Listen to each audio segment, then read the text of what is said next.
ഇന്ന് പറയുമ്പോൾ ഒന്നൊരു ഗംഭീര ഡയറക്ടറിന്റെ ഒരു ഗംഭീര പടത്തെ കുറിച്ചാണ്. നമ്മളുടെ കൂടെ ഇന്നിപ്പോൾ ആളെന്ന് വെച്ചിട്ടുണ്ടെങ്കിൽ മലയാള സിനിമയിൽ നമുക്ക് വളരെ ഫേവറേറ്റ് ആയിട്ടുള്ള സംവിധായകനാണ് ഒമർ ലുലു. മൂപ്പരുടെ കുറച്ച് ഫ്രഷ് കോമഡികളുണ്ട്. പക്ഷെ ഒമർക്ക ഇങ്ങനെ അല്ലാതെ തന്നെ ഇടയ്ക്കിടയ്ക്ക് എയറിലാവാറുണ്ട് അല്ലേ? അതെ, അത് ഇടയ്ക്കിടയ്ക്ക് എയറിലാവണ കാരണം ഈ പ്രാവശ്യം കുറച്ച് ഏരിയൽ ഷോട്ട്സ് കൂടുതൽ ഉപയോഗിക്കാൻ വെച്ചിട്ടുണ്ട് പുതിയ സിനിമയിൽ. ചിരിക്ക് ഗൈസ്, നമ്മുടെ ഉമറേട്ടിന് ഒരു കോമഡി പറഞ്ഞതാ, ചിരിക്ക്. പിന്നെ ഈ പടത്തിലെ BGM ഇത് മുടി കൊണ്ട് വിട്. അപ്പൊ രാഷയുടെ ഫ്രീ ആയില്ലേ? ശരിയുണ്ടോ രാഷ? എവിടെയോ വെച്ച കണ്ട പരിചയമുണ്ട്.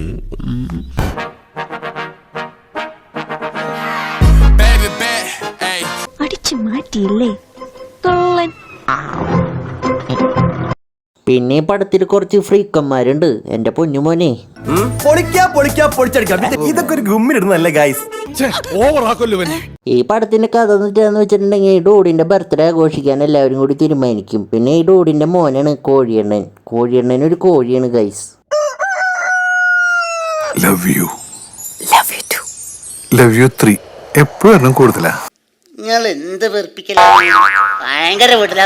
പിന്നെ നമ്മുടെ കോഴിയണ്ണൻ കല്യാണമൊക്കെ കഴിച്ചിട്ടുണ്ട് ഗൈസ്. ചേട്ടാ ഒരു കോഴി വാങ്ങിക്കൊണ്ട് വരുമോ? അതിനെന്താ മോളെ, നാളെ ഞാൻ വാങ്ങിക്കൊണ്ട് വരാം. മൂപ്പര് കാർ ഓടിച്ച് പോണ സമയത്ത് അപ്പുറത്ത് വണ്ടി കംപ്ലൈന്റ് ആയിട്ട് കുറച്ച് ചിക്സ് നിൽക്കണ കാണുമ്പോൾ തന്നെ നമ്മുടെ കോഴിയണ്ണന്, എന്നിട്ട് അവരോട് കയറിക്കോളാൻ നമ്മുടെ കോഴിയണ്ണൻ പറയും. അത് കഴിഞ്ഞിട്ട് അവിടെ വെച്ചിട്ട് ഒരു പോലീസ് ചെക്കിങ്ങിൽ പെടും ഇവര്. പിന്നെ കാറിലുള്ള ഫ്രീക്കത്തിയുടെ ഒരു വെറുപ്പിക്കലുണ്ട് എന്റെ പൊന്നോ. അല്ല, ഇതിന്റെ ഇടയിലാണോ മേക്കപ്പ് ചെയ്യണേ? അല്ല, എന്തായാലും പോലീസ് ഓടിച്ച ചാനലിലും പേപ്പറിലൊക്കെ ഉണ്ടാവും. അപ്പൊ ഇച്ചിരി ലുക്കായിട്ടിരിക്കട്ടെ. ഓ, നിന്റെ ബുദ്ധി വിമാനമാണല്ലോ. വിമാനമല്ല, റോക്കറ്റ്. റോക്കറ്റ്. വെടി വെച്ചോർക്കും കുഴപ്പമില്ല, വെടി കൊണ്ടോർക്കും കുഴപ്പമില്ല. പിന്നെ സൗണ്ട് കേട്ട നായിന്റെ മക്കൾക്കാണ് പ്രശ്നം. എടാ, ഇവള് നമ്മളെക്കാളും തറയടാ. പിന്നെ നമ്മുടെ കോഴിയണ്ണൻ ഗേൾസിനെ എല്ലാവരും കൂട്ടി വൈബ് ചെയ്യാനായിട്ട് വീട്ടിലേക്ക് കൊണ്ടുപോകും. പുകവലി ആരോഗ്യത്തിന് ഹാനികരം. പുകവലി അർബുദത്തിന് കാരണമാകുന്നു.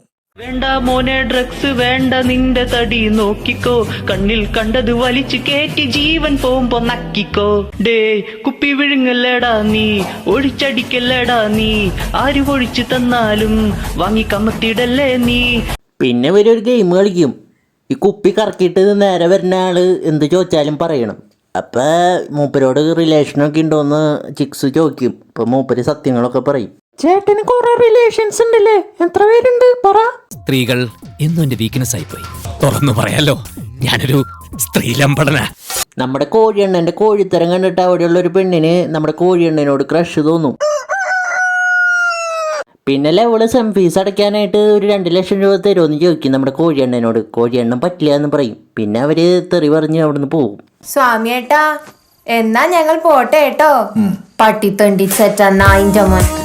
കേട്ടിട്ട് ഇവളുടെ വീട് കൊടുങ്ങല്ലൂർ ഭാഗത്ത് എവിടെയാണെന്ന് തോന്നുന്നു. പിന്നെ നമ്മുടെ ഫ്രീക്കത്തികൾ എല്ലാവരും കൂടി നമ്മുടെ കോഴിയണ്ണന്റെ വീട്ടിലേക്ക് വരും. എന്നിട്ട് പാർട്ടി ചെയ്ത വീഡിയോ ഒക്കെ ലീക്ക് ആക്കുമെന്ന് പറയും. പിന്നെ ഒരു ട്വിസ്റ്റാണ് ഗൈസ്. എന്താന്ന് വെച്ചിട്ടുണ്ടെങ്കിൽ നമ്മുടെ കോഴിയണ്ണന്റെ ഭാര്യയും കോഴിയണ്ണന്റെ അളിയനും കൂടി നമ്മുടെ കോഴിയണ്ണൻ കോഴിയാണോന്ന് അറിയാൻ വേണ്ടിയിട്ട് ചെയ്ത പ്ലാനാണ് ഗൈസ്. ആ പെണ്ണുങ്ങളൊക്കെ നമ്മുടെ കോഴിയണ്ണന്റെ അളിയന്റെ കൂട്ടുകാരികളാ. ഇപ്പൊ മനസ്സിലായി ഇവർക്ക് നമ്മുടെ കോഴിയണ്ണൻ കോഴിയാന്ന്. നിങ്ങപ്പോൾ ചോദിക്കും കോഴിയണ്ണന്റെ ഭാര്യ എന്തിനാ ഇങ്ങനെയൊക്കെ പ്ലാൻ ചെയ്തേന്ന്. കാരണം ഇത് തല്ലിപ്പൊളി പടമാണ്. അപ്പൊ അങ്ങനെയൊക്കെ ഉണ്ടാവണ്ട. പിന്നെ നമ്മുടെ കോഴിയണ്ണന്റെ ഭാര്യ എനിക്കും കോഴിയാവണമെന്ന് പറഞ്ഞിട്ട് ബാംഗ്ലൂർ വൈബ് ചെയ്യാനായിട്ട് പോവും. അങ്ങനെ പടം കഴിഞ്ഞ് ഇതൊരു ഗംഭീര പടാട്ടാ. കണ്ണീര് തുടച്ചിട്ട് പറ, കുറച്ചുകൂടി വിശ്വസിക്കാൻ തോന്നുന്നു.